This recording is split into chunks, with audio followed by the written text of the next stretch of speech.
Saya juga ada jumpa, saya bersama dengan Peling Pina tadi. Kita bertiga telah berbincang dengan secara terbuka. We had a very frank discussion dengan very cordial fashion. Kita bersetuju yang Peling Pina ini terus akan memainkan peranan yang penting dalam sukan badminton negara. Kita menghargai pelibatan mereka dan mereka juga menghargai support daripada BAN.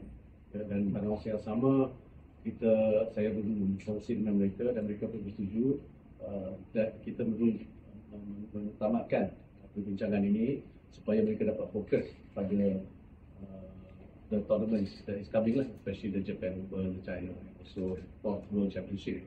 Oleh itu saya telah berbincang dengan mereka dan kita dah hampir nak conclude ya. Perbincangan kita tinggal 1-2 isu saja yang saya rasa boleh kita selesaikan insya-Allah.